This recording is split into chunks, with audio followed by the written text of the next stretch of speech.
j'aimerais vous inviter à tourner avec moi dans le psaume 51. Aujourd'hui, on continue notre série sur la joie. Et puis, je dois vous avertir tout de suite, ce passage-là est probablement le message le plus difficile que j'ai dû à préparer depuis les 16 dernières années de ministère que j'ai eues. Et la raison est fort simple, c'est que le psaume 51, c'est une mine d'or. Et à force de l'étudier, j'ai réalisé que mon immaturité dans ma marche avec le Seigneur m'empêche de pouvoir aller très profond dans ce psaume-là. Donc, on va juste gratter la poussière de la surface de la mine d'or. Et ma prière, c'est que l'Esprit Saint vous guide à retourner et à sonder ce psaume-là encore et encore et encore et encore pour pouvoir découvrir les merveilles. On parle de la joie dans le psaume 51. Je vous raconte une histoire qui est une vraie histoire. 1555, Angleterre. La reine Marie, c'est elle qui gouverne l'Angleterre. Et elle déteste, elle est d'une fervente catholique et elle déteste la doctrine protestante et elle persécute l'Église incroyablement. Pendant 4 ans, 288 chrétiens, 288 frères et sœurs ont été brûlés à cause de leur foi. Des hommes, des femmes, des enfants, des leaders d'Église, mais aussi des gens d'Église, des gens de la congrégation. 288 personnes au bûcher pendant 4 ans. Le premier fut John Rogers. Et malgré qu'il y avait un climat excessivement hostile, pasteur John Rogers lui dit « Moi, je vais prêcher l'Évangile de grâce, coûte que coûte. » Il est arrivé exactement ce qui était supposé d'arriver dans un environnement comme ça.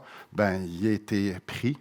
Et il s'est fait prendre et il a été condamné à mort. Mais avant d'être tué, il a été mis chez eux. Il était obligé de rester chez eux. Il était emprisonné dans sa maison pendant environ 6 mois. Sa femme est enceinte avec ses 10 enfants. Excusez-moi.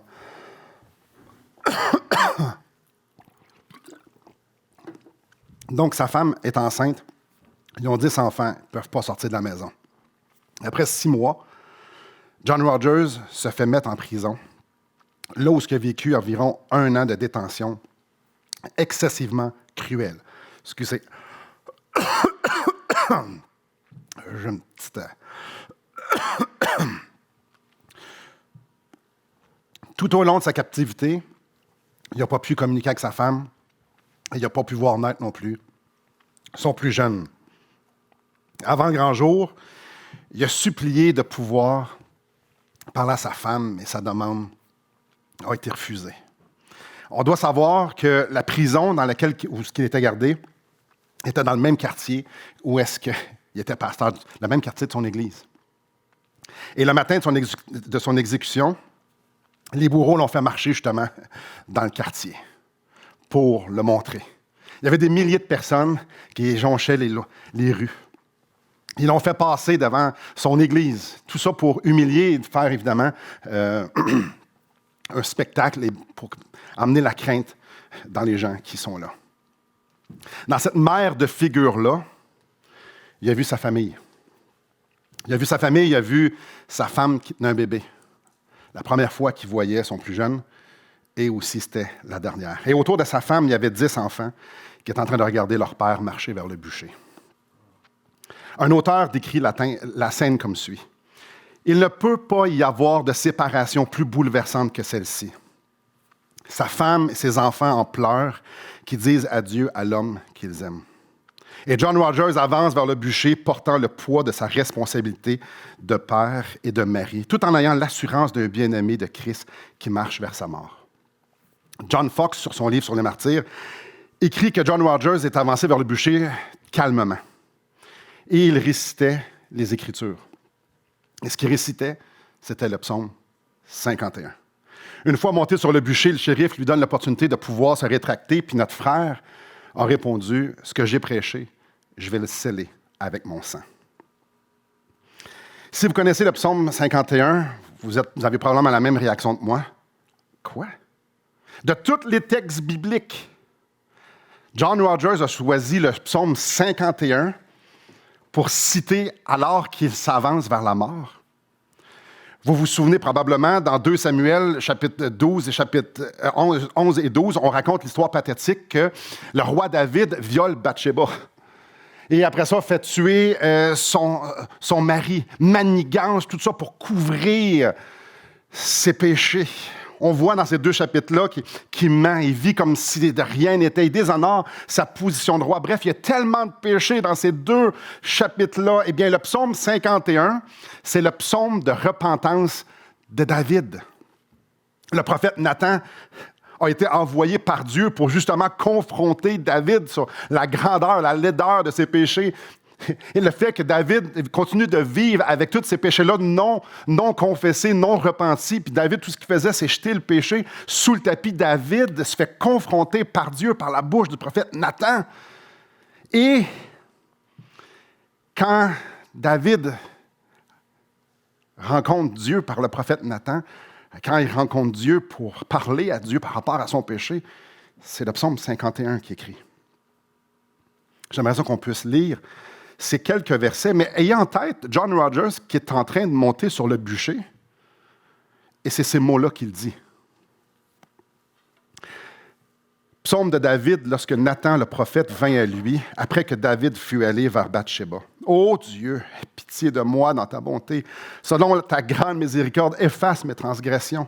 Lave-moi complètement de mon iniquité et purifie-moi de mon péché, car je connais mes transgressions et mon péché est constamment devant moi. J'ai péché contre toi seul et j'ai fait ce qui est mal à tes yeux, en sorte que tu seras juste dans ta sentence, sans reproche dans ton jugement. Voici, je suis né dans l'iniquité et ma mère m'a conçu dans le péché.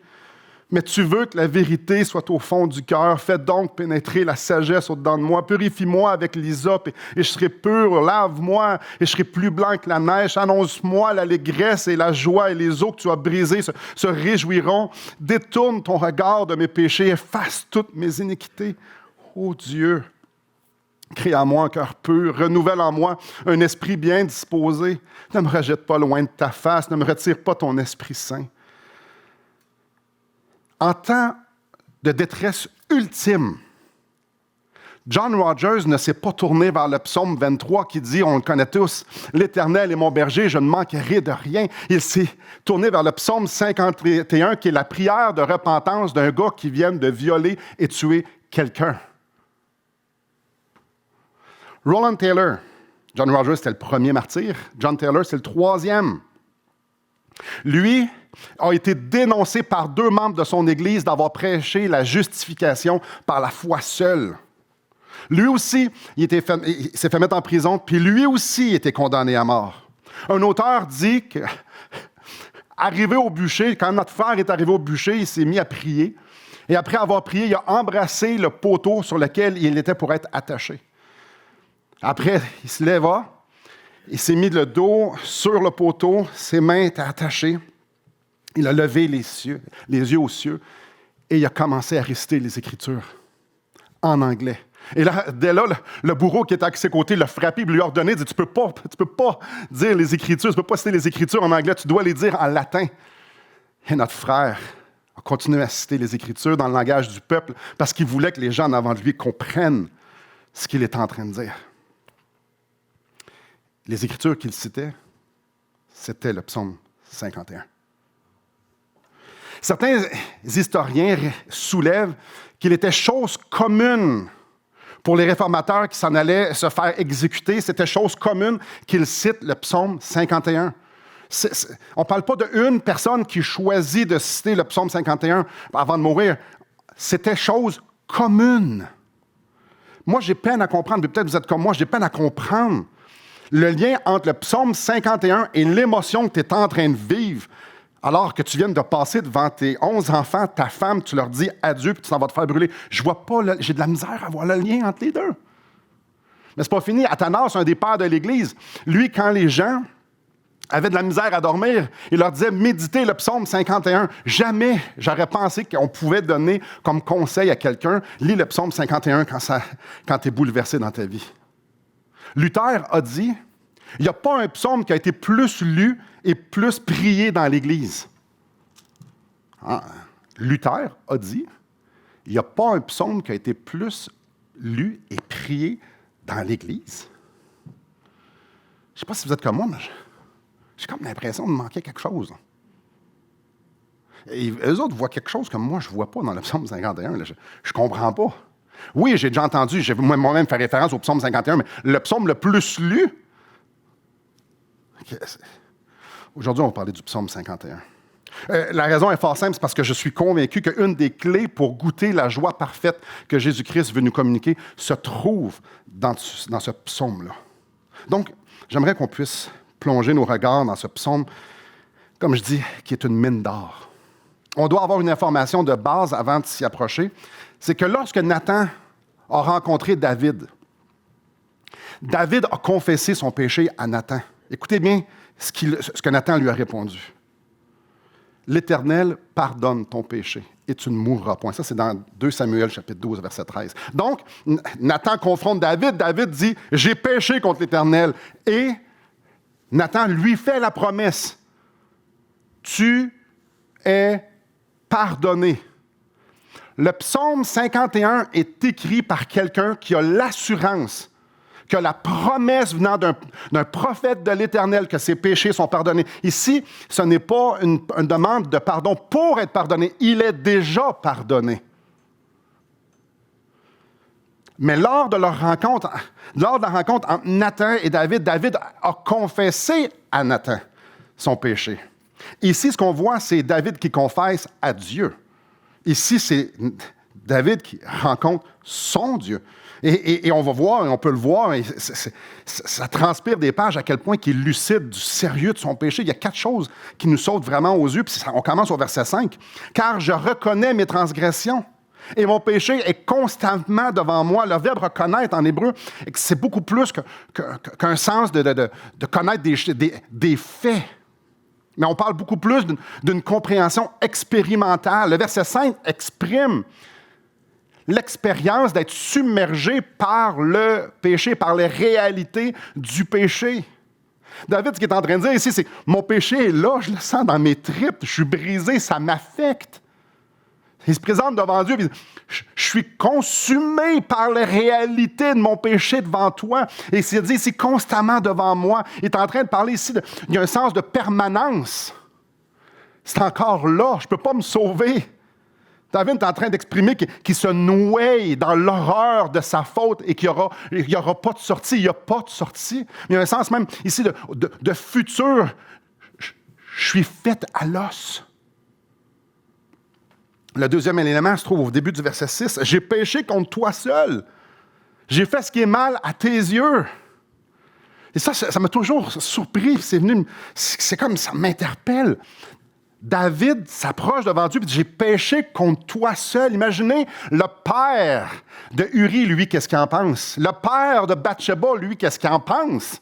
Mais David se présente devant Dieu et dit « J'ai péché devant toi seul. » Il a violé Bathsheba. Il a tué son mari. « J'ai péché contre toi seul. » Regardez ce que Nathan lui a dit aussi lorsqu'il a confronté David. « Pourquoi as-tu méprisé la parole de l'Éternel, en faisant ce qui est mal à ses yeux? » Pourquoi as-tu méprisé la parole de l'Éternel? Un péché devient un péché quand Dieu dit que c'est un péché. Quand David faisait le mal, c'est la loi de Dieu, c'est la loi de l'Éternel qu'il transgressait. La souffrance que vous et moi, que David inflige autour de nous, c'est le fruit d'une rébellion contre Dieu. Assurément que David a fait du mal autour de lui, puis pas juste à ces gens-là, il a fait du mal à tout son royaume au grand complet. Mais ici, il se présente devant le juste juge, celui qui a écrit la loi, devant le roi éternel. Il se présente devant le souverain. Ce qu'il est en train de lui dire ici, c'est que j'ai déshonoré ton nom, j'ai déshonoré tes lois. Toi, tu m'aimes, toi, tu es bon envers moi. Tu me fais grâce, je suis le roi d'Israël. Et moi, en retour, je t'ai méprisé. Toi, j'ai méprisé ta loi. J'ai fait du mal autour de moi. Parce que c'est ça le péché. c'est mépriser Dieu. Le péché, c'est mépriser la parole de l'Éternel, sa loi. Ce qui nous apporte au troisième élément qui nous démontre à quel point David, son péché, c'est gros et c'est grand devant lui. En sorte, à la fin du verset 6, en sorte que tu seras juste dans ta sentence, sans reproche devant ton jugement. Il sait contre qui il a péché. Ici, en aucun endroit, on va voir dans ce psaume-là qu'il va essayer de se défiler, il va essayer de se justifier, qu'il va essayer de se comparer, qu'il va essayer de faire en sorte qu'il pourrait porter le poids d'une façon moins lourde. Non.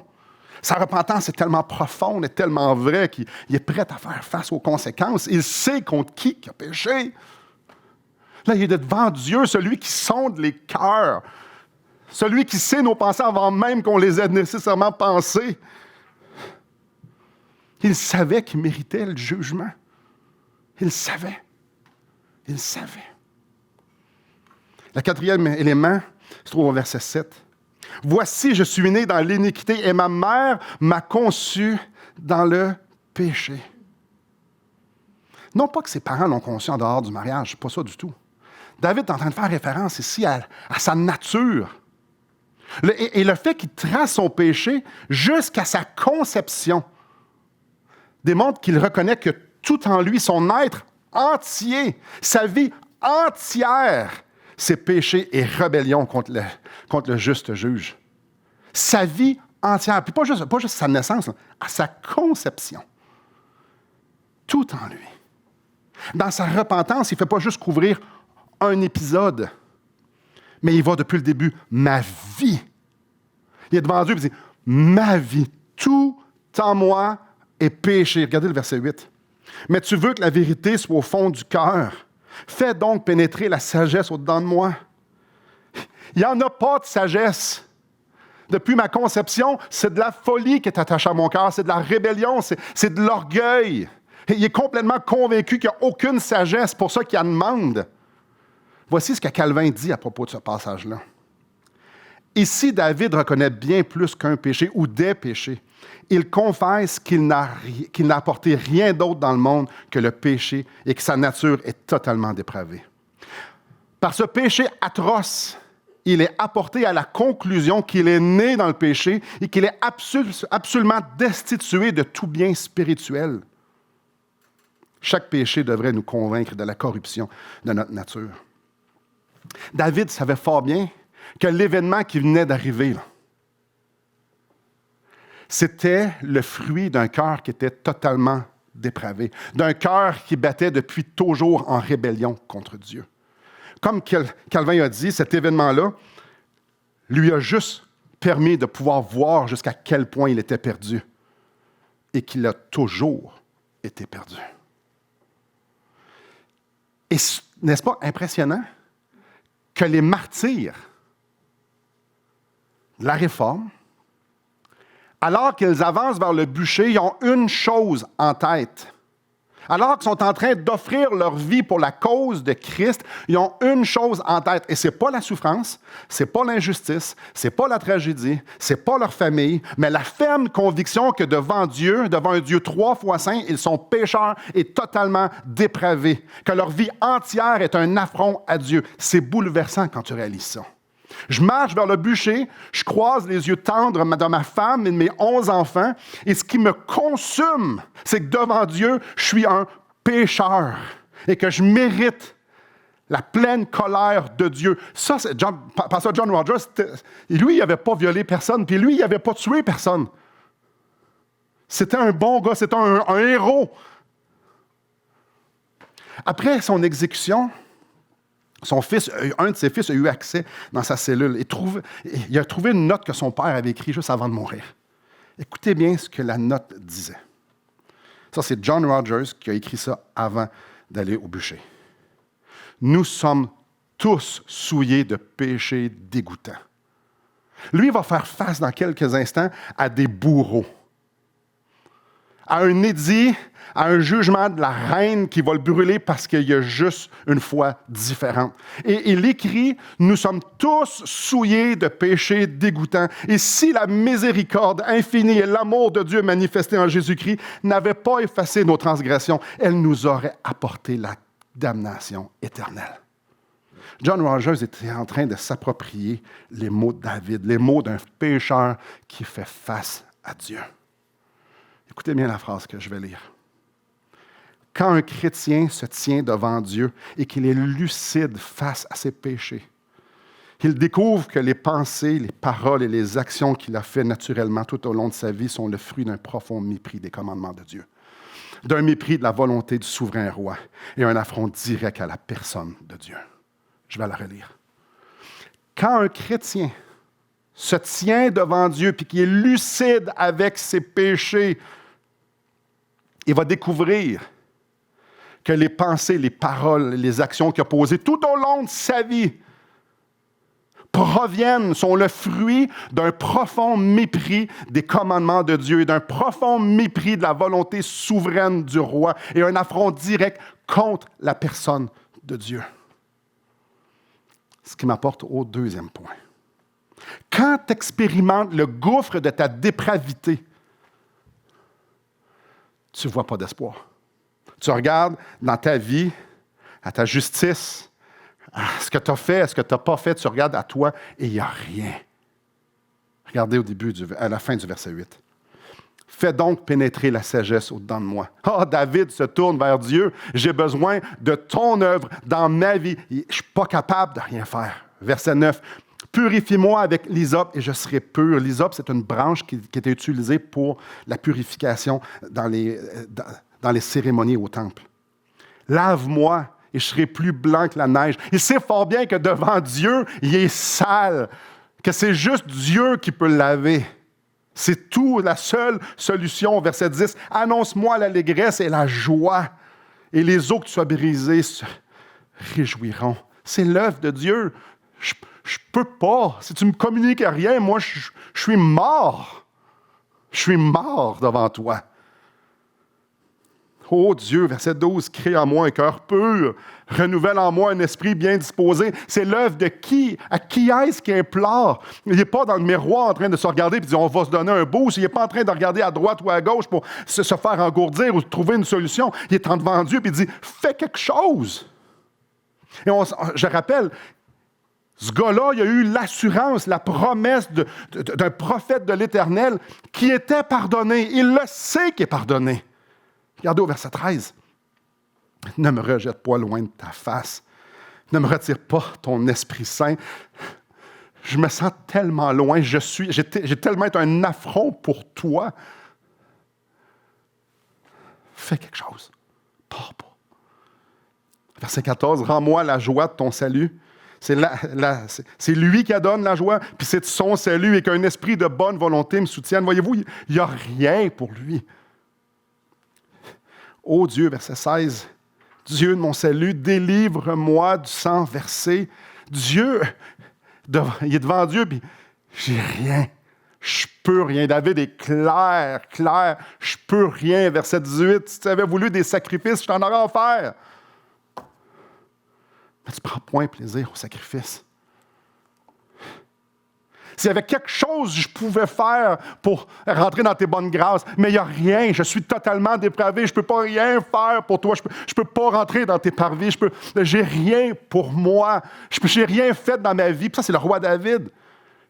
Dieu dit du roi David que c'est un homme selon son cœur. Mais David se sent, dit, je ne mérite rien. Mais il y a une chose qui dans son cœur est claire, c'est qu'il a fini de vivre comme s'il était au-dessus de Dieu. Son cœur est clair. C'est fini de vivre comme si ma volonté est au-dessus de ce que Dieu est en train de dire. Dans le fin fond de son désespoir, il plie le genou devant l'Éternel, rien dans ses mains, rien dans ses poches, les valises vides, voyant sa perte. Il plie le genou puis il se repent. Puis il va remettre Dieu sur le trône de son cœur. Regardez ce qu'il dit au verset 3. « Ô Dieu, aie pitié de moi dans ta bonté, selon ta grande miséricorde. Efface mes transgressions. Lave-moi complètement de mon iniquité et purifie-moi de mon péché. » Verset 11. « Détourne ton regard de mes péchés. Efface toutes mes iniquités. » David ne voulait plus balayer ses péchés sous le tapis. Il se met devant Dieu, puis il met son péché à la lumière pour une raison claire. Parce qu'il veut élever, exalter Dieu en expérimentant son pardon. Quel genre de Dieu pardonne un gars comme David? Un violeur, un tueur, un religieux. Que Dieu pardonne David, ça n'en dit long sur qui est Dieu. David ne veut plus être le roi de son royaume propre, de sa personne, de son royaume souillé. Il ne veut plus être gouverné par cette illusion-là que c'est lui qui décide. Regardez, au verset 19. Les sacrifices qui sont agréables à Dieu, c'est un esprit brisé. Oh Dieu, tu ne dédaignes pas un cœur brisé et contrit. Il est brisé en 1000 morceaux devant Dieu. J'ai rien à t'offrir. J'ai juste ma misère. J'ai juste un cœur rebelle, un cœur fou, un cœur insensé. Ce texte est tellement glorieux. Ce psaume est tellement glorieux. Il n'y a pas de message plus puissant pour proclamer les perfections de Dieu que la repentance. En venant avec toute sa dégueulasserie devant Dieu, David déclare que Dieu avait plus de valeur qu'une vie de confort qui prend plaisir dans la légèreté, dans le péché à la légère. Lui, il dit non, Dieu a plus de valeur que ma complaisance face au péché. Écoutez-le dire à Dieu, mon Dieu, tu es à ce point-là gracieux. Toi, tu fais grâce à un violeur et à un pécheur et à un tueur comme moi. Tu es à ce point-là gracieux. Ah, écoutez-le, exaltez Dieu. Dis-toi que tu es à ce point-là miséricordieux. Tu viens au secours alors que moi, je te méprise, puis je méprise ta parole. Tu viens à mon secours. Mon Dieu, tu es à ce point bon-là, je mérite ta colère, je mérite de mourir, juste le viol. Et le meurtre, il devait, selon la loi, se faire lapider. Je mérite de mourir, non seulement physiquement, je mérite de mourir loin de ta face. Puis toi, tu es à ce point bon-là que tu me bénis. Tu es à ce point-là aimant que je devrais être rejeté de ta face pour l'éternité. Mais tu veux une relation avec moi? Le voyez-vous? Au lieu d'être assis sur le trône de la complaisance et de l'indifférence face à son péché, il s'en va s'accrocher à Dieu. Et par sa repentance, David démontre qu'il veut élever Dieu. Il veut beaucoup plus que juste être pardonné. Il veut beaucoup plus que sa conscience soit juste apaisée. C'est pas ça qu'il veut. Il veut élever Dieu. Il veut élever Dieu. Regardez au verset 15. « J'enseignerai tes voies à ceux qui les transgressent et les pécheurs reviendront à toi. » Seigneur, je veux que le monde connaisse à quel point tu es bon. Oh Dieu, Dieu de mon salut, délivre-moi du sang versé et ma langue célébrera ta miséricorde. Seigneur, ouvre mes lèvres et ma bouche publiera ta louange. Ah, ce psaume crie. Regardez à quel point mon roi a été bon avec moi. Ce psaume, le cœur de David a juste un chant. Regardez comment mon roi est bon. Il est digne d'être adoré. Et les martyrs qui citaient le psaume 51 voyaient dans les mots de David l'expression de leur cœur. Regardez, ils montent sur le bûcher. La seule chose qu'ils ont envie de dire, pas « Salut ma chérie et salut mes enfants, obéissez-moi », puis c'est pas ça qu'ils ont envie de dire. La seule chose qu'ils ont envie de proclamer, c'est « Regardez à quel point mon roi est bon avec moi. Il est digne de t'adorer, il est digne que je donne ma vie. Regardez comment il a été bon avec moi. » Regardez, je vais relire la note que John Rogers a laissée avant de payer le prix ultime. Nous sommes tous souillés de péchés dégoûtants. Et si la miséricorde infinie et l'amour de Dieu manifesté en Jésus-Christ n'avaient pas effacé nos transgressions, elle nous aurait apporté la damnation éternelle. N'est-ce pas glorieux? Ce gars-là vivait dans le psaume 51. John Rogers, il ne se comparait pas au bourreau qui était pour le tuer, pour l'exécuter. Non, il se mettait tout seul devant Dieu et dit « Je suis un pécheur, un vrai. Mon âme est souillée de péchés dégoûtants. Je mérite la condamnation. » C'est ça qui était sur son cœur avant de sortir de sa cellule.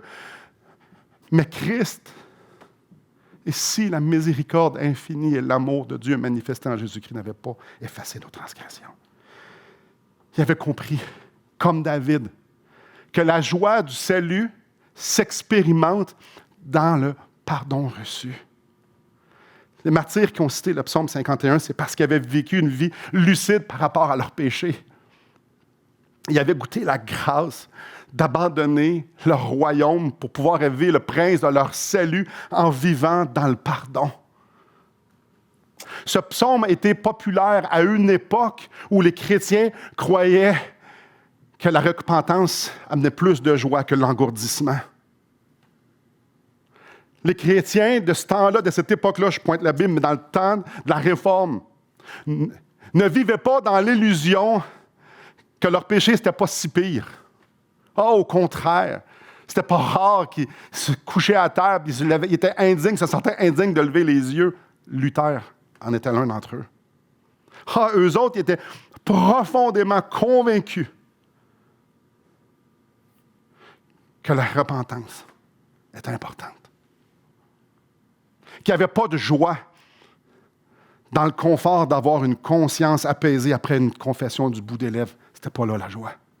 Pour eux, comme pour David, il y avait une joie libératrice de pouvoir proclamer que Christ a plus de valeur que nos péchés en se repentant. Et alors qu'ils avancent vers le sacrifice ultime, la seule chose qu'ils ont envie de faire, c'est de continuer à vivre à cette place-là où est-ce que Christ est élevé plus haut que les péchés. C'est à cette place-là où est-ce qu'ils peuvent aller soutirer la joie parfaite de Christ parce qu'ils se savent pardonnés par son sang. La seule chose qu'ils ont envie de faire, c'est de crier comme David, « Regardez comment mon roi a été bon avec moi. Il est digne d'être adoré. »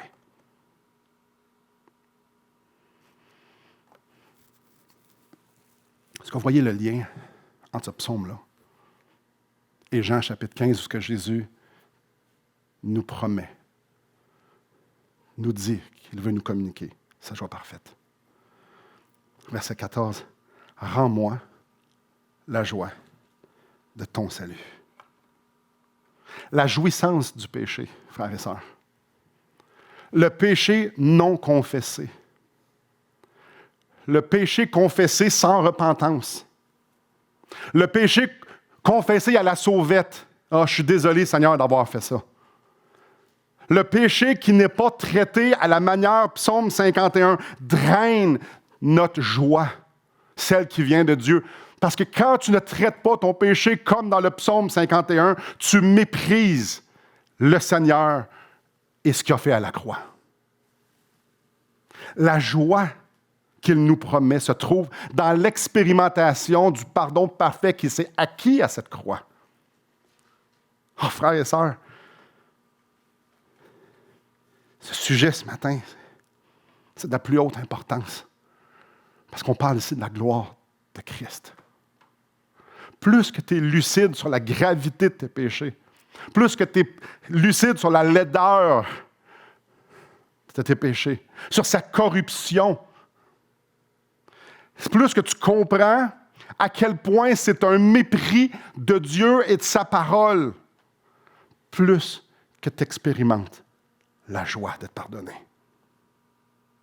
Parce que quand tu tournes le cœur brisé parce que tu as méprisé Christ cloué sur la croix, en péchant, en faisant du mal autour de toi, et en le prenant d'une façon banale. Et quand tu viens, puis tu es tout brisé, puis tu t'en vas à la croix, tu te tournes vers Christ pour te faire purifier, alors tu es en train de mettre ce qu'il a fait à la croix très haut. Tu es en train de l'exalter, tu es en train de démontrer à toi, à lui et au monde entier qu'il a plus de valeur que tes péchés. Quand tu es brisé par la laideur de ton péché, de ta vie de péché, tu réalises que tout ce que tu dis, c'est juste des affronts à Dieu. Puis tout ce que tu penses, c'est le fruit d'un mépris total de sa bonté, de sa grâce, de sa justice, de sa pureté, de ce qui est droit. Puis que tu tournes vers lui, tu es en train de dire, comme David, comme les martyrs, regardez comment mon Dieu est bon, il me pardonne quelqu'un comme moi. Il est digne d'être adoré. Quand on se repent dans toute la laideur de nos péchés, Frères et sœurs, on est en train de dire, je reconnais que tu es bon. Tu es bon d'aimer quelqu'un comme moi puis de me pardonner. Je vous lis Augustin qui met cette vérité-là en relief. Que rendrai-je au Seigneur qui permet ce souvenir à ma mémoire sans que mon âme en éprouve de crainte? Dans ses confessions, Augustin aimait se rappeler à quel point il était pourri devant Dieu. Mais là, c'est ça qu'il est en train de dire ici. Je me ramène à la mémoire à quel point je suis pourri. Et mon âme n'a pas de crainte. Je t'aimerai, Seigneur. Je te rendrai grâce et je confesserai ton nom parce que tu m'as pardonné en si grand nombre mes œuvres mauvaises et criminelles. Ta grâce, j'impute et ta miséricorde que tu as fait fondre mes péchés comme la glace. Je t'aimerai, Seigneur, et je te rendrai grâce et je confesserai ton nom parce que tu m'as pardonné en si grand nombre mes œuvres mauvaises et criminelles. Le chrétien ne devrait jamais avoir peur de se sentir sale. Le chrétien ne devrait jamais broncher un instant de se sentir détruit par la laideur de son péché. Je sais que ce n'est pas populaire à dire ça aujourd'hui. Aujourd'hui, on vit sous la grâce, puis Dieu nous aime. C'est tout vrai, mais c'est vrai, et on peut goûter à ça dans la mesure qu'on voit d'où ce qui vient nous chercher, d'où ce qui vient nous l'apporter, cette grâce-là, dans le fond de l'abîme. Dans le fond de l'abîme. Le chrétien ne devrait jamais avoir peur de hésiter de se sentir sale, parce que c'est comme ça qu'il peut élever le sacrifice de Christ. Augustin, adulte, regarde dans sa jeunesse. Il se rappelle de cette histoire où il a volé une poire avec ses amis. Écoutez bien ça. OK, il a volé une poire. Et là, il est rendu adulte. Mais il se rappelle son cœur. Écoutez bien. Voilà mon cœur, ô Dieu. Voilà mon cœur que tu as pris en pitié au fond de l'abîme. Au fond de l'abîme, tu es un adolescent, tu as juste volé une poire, Augustin. Qu'il te dise maintenant, mon cœur, que voilà ce qu'il cherchait pour que je fusse gratuitement mauvais et qu'il n'y eût pas d'autre mobile à ma malice que la malice même. Elle était horrible. Et je l'ai aimée. J'ai aimé ma perte, j'ai aimé ma déchéance. Ce n'est pas ce que je poursuivais dans ma déchéance, mais ma déchéance même que j'ai aimée. Il a volé une poire. Âme lamentable qui m'évadait de ta forteresse pour courir à la ruine, puisque je convoitais non pas une chose par infamie, mais l'infamie. Il a volé une poire. Puis ça, c'est se repent des dizaines d'années plus tard. Il aimait le théâtre. Et puis, une certaine pièce de théâtre, il était ému parce que une femme nommée Didon, dans la pièce de théâtre, donc ce n'est pas vrai. Didon est morte par amour pour Énée, l'homme. Et là, il se trouvait ça tordait en dedans, il était ému à regarder cette scène-là. Et à un certain moment donné, il réalise, attends un petit peu, là. Je suis ému pour une pièce de théâtre qui n'existe pas. Ce sont des acteurs. Ce sont des personnages fictifs. Et je ne suis pas ému pour mes propres péchés. Écoutez bien ce qu'il dit. Qu'y a-t-il en effet de plus pitoyable qu'un être pitoyable qui ne s'appuie pas sur lui-même? Et pleure sur Didon, morte par amour pour Énée, mais ne pleure pas sur lui-même, mort, faute d'amour pour toi, ô Dieu, lumière de mon cœur. Mais ne pleure pas sur lui-même, mort, faute d'amour pour toi. Un peu, je m'émeus pour les choses du monde, les choses autour de moi, mais je ne suis pas ému quand je te méprise.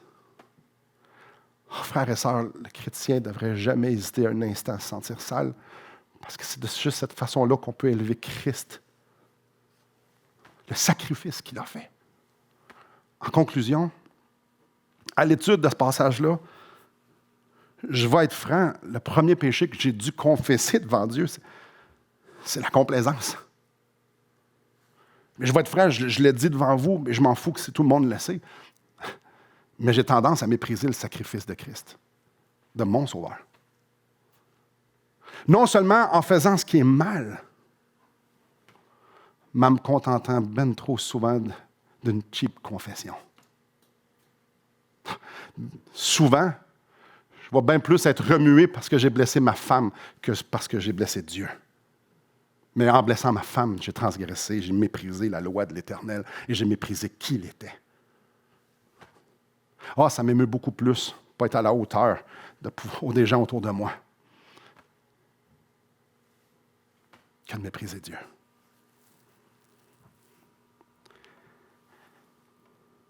Si je mets de la valeur au sacrifice de Jésus-Christ, je devrais traiter mon péché avec la même mesure du sacrifice que ça a pris pour être pardonné. Je vais le redire. Si je mets de la valeur au sacrifice de Jésus, je devrais traiter mon péché avec la même mesure du sacrifice que ça a pris pour être pardonné. Alors, quand je confesse du bout des lèvres quelque chose à Dieu, je ne suis pas en train de dire que le sacrifice de Jésus est plus important que ce que je suis en train de confesser. Quand je ne suis pas brisé par mon péché, je ne suis pas en train d'élever Jésus-Christ. Non. Parce que si je mettais de la valeur, je traiterais mon péché avec un sérieux à la mesure de ce que ça a pris pour le pardonner. Je n'ai pas une grande conclusion, je n'ai pas une grande application. Je vous l'ai dit, mon immaturité me permet juste d'éclairer le dessus de la mine d'or. Mais je nous invite à prendre exemple sur David. Je nous invite à prendre exemple sur nos frères et sœurs, sur John Rogers, sur Roland Taylor, et sur tant d'autres. Je termine avec les mots d'Augustin. Et ça sonne tellement hors dans notre contexte et notre culture chrétienne d'aujourd'hui.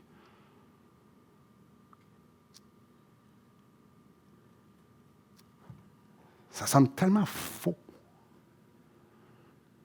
Parce que c'est tellement pas ça que moi je vis. Écoutez bien ce qu'il dit. Lui, il a vécu au 4e siècle. Je veux rappeler à mon cœur les hideurs de son passé et les charnelles corruptions de mon âme. Non pas que je les aime, mais afin que je t'aime toi, mon Dieu. Je veux rappeler à mon cœur les hideurs de son passé et les charnelles corruptions de mon âme. Non pas que j'aime les choses que j'ai faites qui étaient une abomination devant toi, non pas du tout. Mais afin que je t'aime toi, ô mon Dieu. C'est par amour de ton amour que je le fais. Je repasse mes voies d'iniquité dans l'amertume de mon ressouvenir, afin que tu me deviennes doux. Ô douceur qui ne trompe pas, ô douceur de bonheur et de sécurité, toi qui me rassemble de la dispersion, où sans fruit je me suis éparpillé quand je suis détourné de toi, quand je me suis détourné de toi, l'unique, pour me perdre dans la multitude.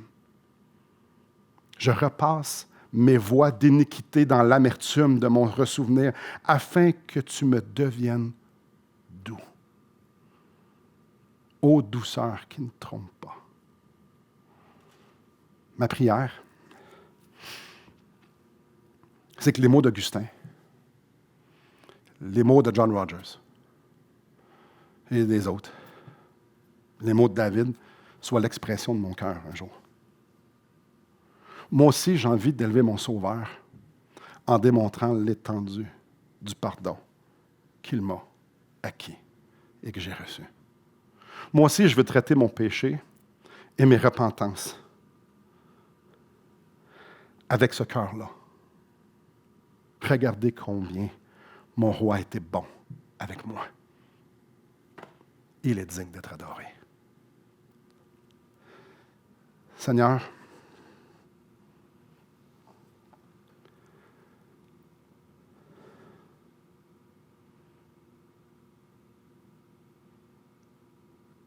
je manque de mots.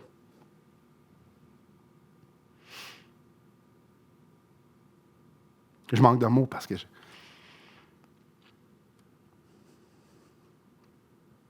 j'ai pas grand-chose à dire.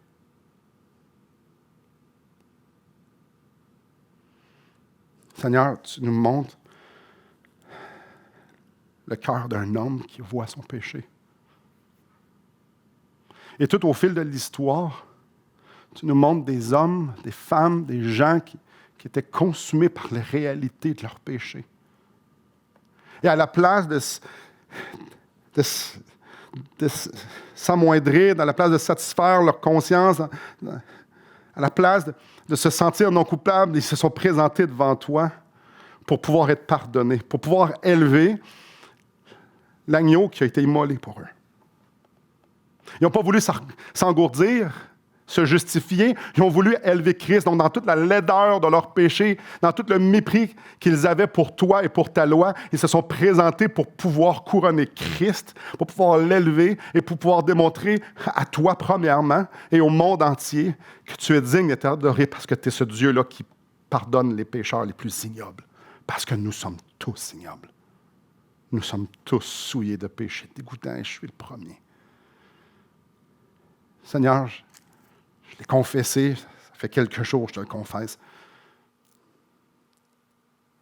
C'est des mots qui sont rarement dans mon cœur. C'est une réalité qui sont rarement dans mon cœur. Et combien, oh combien, je te demande qu'elle puisse prendre racine, que le psaume 51 n'est pas juste les mots, mais la réalité de la volonté de que tu sois exalté plus grand que nos péchés, que mes péchés soient dans mon cœur. Parce que tu es digne. Oh, combien tu as été bon et tu es bon envers moi. Combien tu es digne de t'adorer. Amen.